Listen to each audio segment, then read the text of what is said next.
Best of R / Tales from Retail episode 140. Subscribe for edit videos daily. Not everything can be returned. Nothing long or very frustrating. Customer also stayed friendly through it. But basically, I've recently had a woman come into the bookshop I work in. She wants to return a book.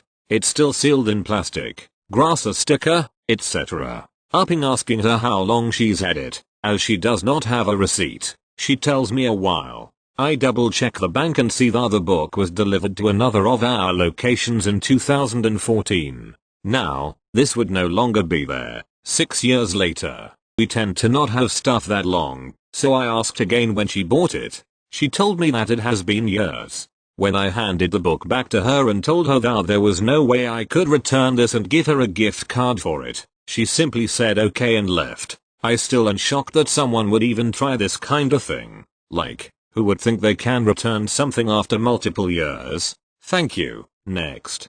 Cardboard lady. When I worked for a retail store, I was assisting this woman who had a few items with her. She was new to the concept of self-checkout, so I assisted her with scanning and setting up payment. The first thing I helped her to ring up was a piece of cardboard which she stuck under her arm. This will be important later on. I go back to assisting other customers when I get called back by this woman, who had a somewhat thick British accent and was difficult to understand because of my hearing problem. She wanted to know if I had something of hers and to give it back to her. I had no idea what she was talking about, so I thought it was one of the little knickknacks that she had bought, so I said I didn't have anything on me. I checked the self-checkout station, my pockets, etc., and told her that I didn't have it on hand. This woman got slightly irritated and insisted that I took something from her when I helped ring her up.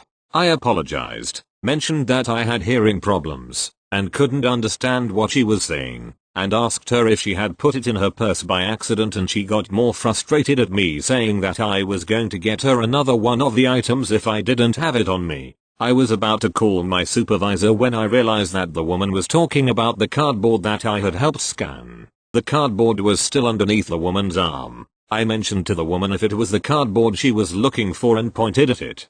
She looked at me and with an embarrassed tone in her voice, and equally embarrassed smile, told me to have a nice afternoon and promptly left. Thank you. Next.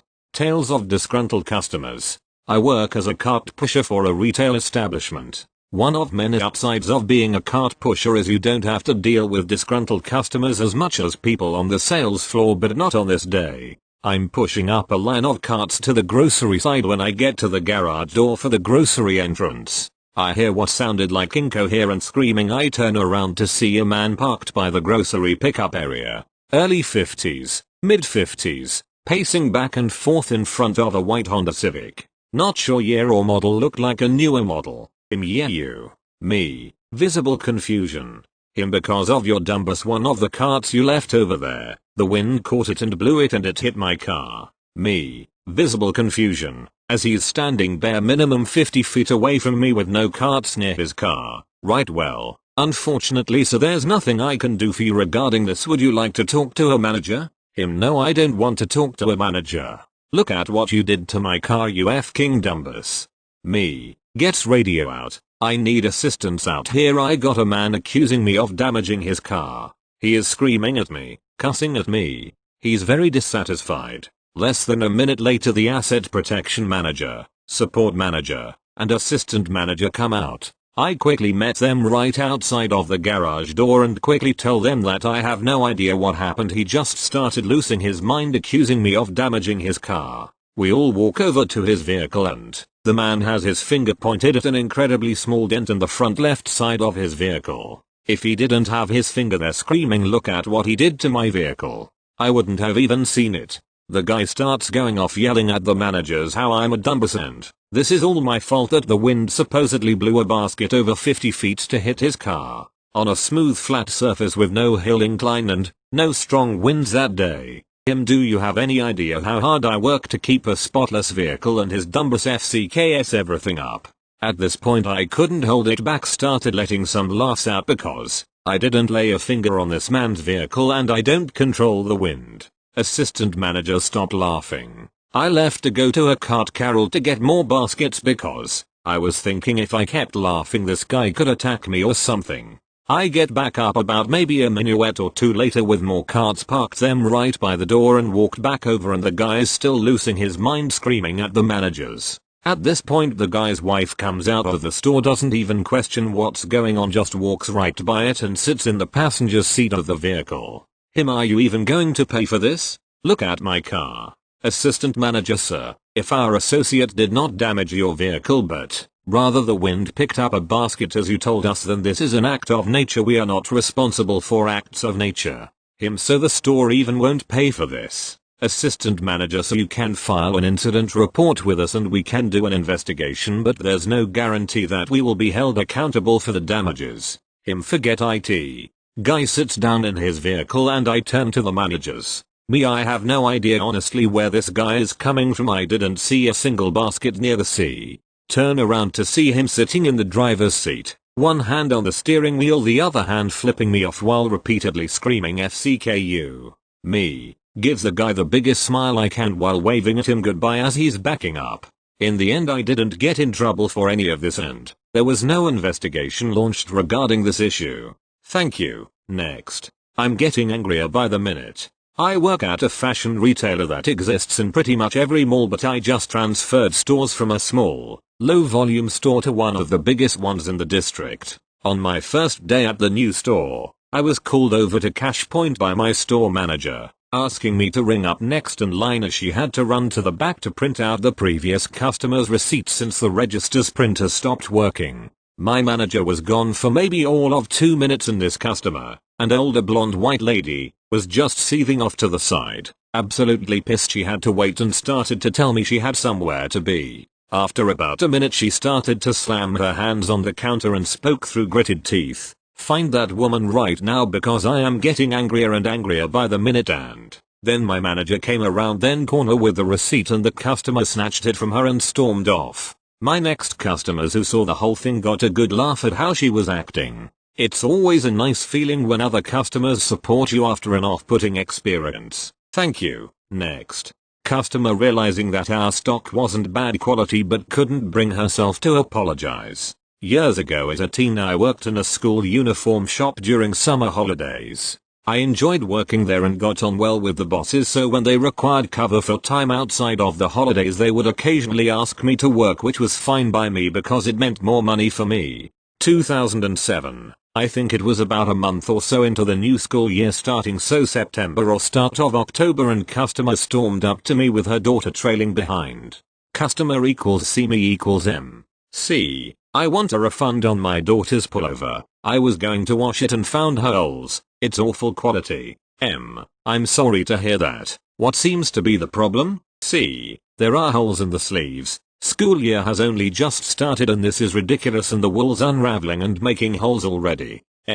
Righto, I'll just have a look at it to see what the issue is. It may be a manufacturer fault that we may need to keep note of for other customers experiencing the same issue. C. Fine. Proceeded to throw it on the counter. After inspecting, the jumper isn't unraveling. The holes look like they've been made deliberately due to the clean cut here. Could it be possible that your daughter has made the holes herself? I know that it's a bit of a trend to make thumb holes in jumpers given the placement of the holes. If that's the case we can't offer a refund. C. How dare you accuse my daughter of doing that? You don't want to admit you buying cheap rubbish. I'm sorry to assume, but if you could look at your daughter's hoodie. C. Turns round to see her daughter has her thumbs through the cuffs of her hoodie, turns her back to me. Did you do this to the pullover? The daughter nodded. C. Grabs the jumper off the counter and storms out without looking at me or apologizing. I could hear her shouting as they walked down the street. I really loved working there, but some mothers were infuriating. I felt bad for a minute that the daughter would get punished, but that's not my problem. Thank you. Next. I have not control over the music lady. Background. I worked in a budget store about 2 years ago. Like most places we have music playing in the background. We would get a USB posted to us every couple of months with popular songs at a time, except between October to January. We just had a basic system so we don't have any way to see what songs are on it. They're always the clean versions. Cast, me, Karen. Karen jumps out of nowhere already aggressive. Who controls the music? Me. Me, I guess is it too loud? Karen, no, it said a rude thing. Me, I'm sorry about that, must have slipped though the cracks. Can I ask what it was so I can be aware of it, but unfortunately I can't skip the song. Karen, what do you mean you can't skip it? Me, explains to deaf ears. Karen, that's stupid, you should be able to skip what if kids hear it. Me, can I ask what was rude please? Me getting annoyed now. Karen, they alluded to a threesome, what if kids asked what a threesome is? No, didn't actually say threesome. Me, well, that not much else I can do, then turn the volume down if comes on again. They're about 1000 song and we should get USB in a couple of weeks, so the song might not come on again. She left in a huff saying she's got to head office. Didn't hear anything back. Sorry, it's not that satisfying, I was ridiculous. Thank you. Next. Sometimes it just sneaks out. You always think of the best responses to people after the fact. Sometimes, though, the proper response just slips out. This time it just did. So working at a big box type store, you get all kinds of Karen-like people. We sold, as one category, ready to assemble furniture. Think Bush, O'Sullivan, Sorder office and home entertainment. The furniture pieces, sometimes, came in different colors. Oak wood grain, black, white, etc. Naturally people would ask if we sold the item in another color. So I get called to the furniture depot in the following conversation. Me, hi, what can I help you with today? Karen, I want this furniture item, but I want it in black. Me, I'm sorry, we don't sell it in black. Karen, you don't? Does your other nearby store location have it? Fast FWD through ME making phone call. Me, no they don't. Karen, so when will you get black back in? Me, don't expect to. We've never carried it in black. Karen, can you order it or can I get a rain check? Me, I can't rain check an item we don't carry. I also can't order it from my warehouse because they won't have it either, as we've never carried it in black. Karen, when will you start carrying it in black? Me, we may never carry it in black. If we do, I'll know when they ship it to me, but up to now we've never carried it in black. Karen, why do you keep saying that? Me, what? We've never carried it in black? Karen, yes. Why do you keep saying it? Me, cause it's true, and the truth sounds the same every time you say it. Karen, stares daggers. There was more inconsequential convo, but this was the important bit. Sorry if it was boring, but someone has to write the drivel that other stories rise above.